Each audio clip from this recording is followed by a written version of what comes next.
Welcome back to the B-Movie Bunker. Today we're looking at Captain America, Winter Soldier. The latest from Marvel and the latest in the whole Avengers type universe with Captain America 2.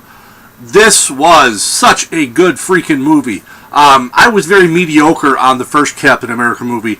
This one, boom, blew that sucker right out of the water. This, as far as the sequel goes, is phenomenal. It is, as far as the movie goes, it is phenomenal. As far as the comic book movie goes, it is phenomenal.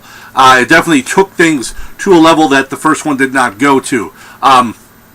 Basic story is, it's Captain America again, still adjusting a bit to the way the world is, and it's a little bit of the whole, he's been asleep, or frozen for 60, 70 years, and is catching up, but it's also Captain America trying to figure out, and Steve Rogers trying to figure out where he fits in the modern world, and because he has a very, very simplistic view of right versus wrong, and this movie touches a lot on that. This is not just simply an action comic film. You get a bit of conspiracy and espionage, and it touches upon the whole things of the reality and the truth of government and security and versus privacy and freedom. At what cost does freedom come? And this deals with S.H.I.E.L.D. basically becoming this looming entity where they themselves have a darker side, and it's Cap kind of balancing, between his devotion to his country, but also his devotion to freedom. And I think this movie plays along great on that. Cast overall did a fantastic job. Robert Redford, I think, did well in his role, and I think this movie proves that Scarlett Johansson as Black Widow is definitely ready for a standalone film. Her character really shines in this movie, and I especially like the way that her character plays off of Captain America, in that Cap is very much a 1940s type man. Any emotion or feelings that he really has, he bottles up, he swallows that. He doesn't show all that stuff, and you're not going to get anything out of him without poking and prodding him. And Scarlett Johansson as Black Widow prods some of that out of him, and you get a little more story and learn a little bit more about Steve Rogers the man, because it's coaxed out of him. We also get the introduction to Falcon, another fun character, and I love the scenes they have with him and the way he flies. It is truly well done. The effects in general are well done. The fight scenes are amazing. And the best thing, we finally get to see S.H.I.E.L.D.'s, the S.H.I.E.L.D., Captain America's S.H.I.E.L.D., really in action, bouncing off walls and doing all the stuff that Captain America's S.H.I.E.L.D. is supposed to do. We didn't get a lot of that in the first one, but he's really come into his own of using that S.H.I.E.L.D. as a very, very formidable weapon, as it should be. Like I said, great movie, a lot of fun.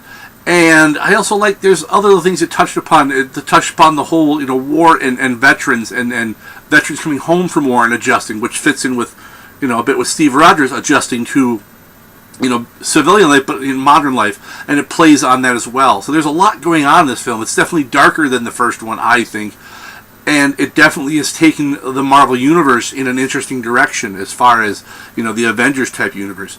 Now, there's one thing we have to start to do with a lot of these standalone films, is it's part of the suspension is the fact that we have an extended Marvel Universe now. It's not just Captain America. There's Captain America, there's Iron Man, there's Thor, there's these other people, Hawkeye. And part of you will then start to question, well, why couldn't Iron Man help with this problem? Or what is Hawkeye doing right now? What's the rest of these people doing?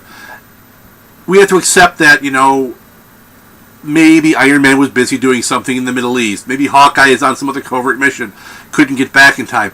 That's part of the thing we have to start to accept with these movies. If we're going to expand the universe, we can't have every movie being an ensemble cast, because then it just becomes every movie is the Avengers, and that's not what you want here. You want something to show individual characters growing and individual characters showing what they can do.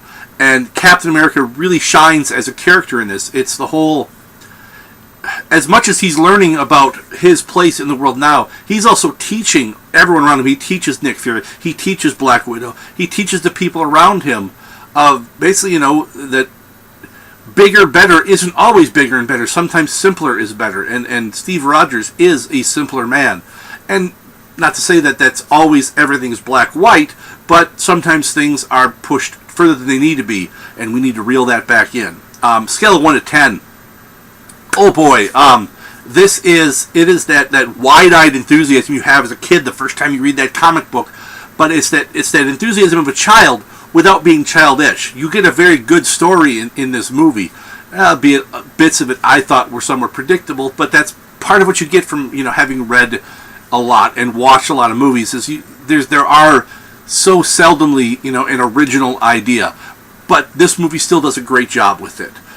That's what I got for this one. Till next time, why don't you all stay safe out there in the wasteland, folks? Oh, and a little spoiler here. This is spoiler part after the fact. A couple of the things. Okay, so Winter Soldier.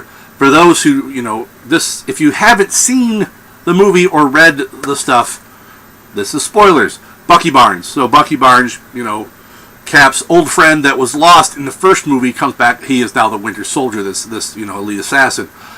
And there are some people who didn't like the fact, I thought it was kind of cliche of how he tries to save him, because there's always, it's in so many movies, it's that trope of the good guy who was good, who turned bad, and you're going to bring him back, and you're going to save him. Yes, it's cliche, but the thing is it fits perfectly with Cap's character. That is what Captain America, Steve Rogers, would try to do. That's his best friend. There is nothing that's going to stop him from trying to save his best friend, no matter what his friend has done, no matter what he's gone through. The character of Steve Rogers and Captain America, that is exactly what he would do. And I think that was so well done. The other thing that I've heard some people complain about, and a few people praise, is the getting of Falcon's wings, the whole exosuit where he first gets it. And they don't show them going off and getting it. I think that was perfect. I think that was incredibly well done, that they don't show that. That it's just simply, they point out, it's in this, base secured behind this wall with all these guards, and Cap and Black Widow are like, no problem. And it is, because it would just be a thing of them beating up some average goons and getting this suit. And I like the fact that all of a sudden, boom, he just has it. That worked beautifully. So, again, that's all I got for this one. Until next time, why don't you all stay safe out there in the wasteland, folks.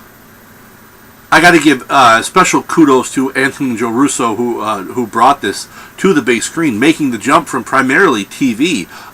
This is their first really big project, and I think they did an incredible job. And the fact that they are tentatively attached to number 3 makes me look forward to number 3. Though after that we may lose Chris Evans as Captain America, but that will happen. People, fall out of the roles. People get older. Whatever. That change can be accepted. So.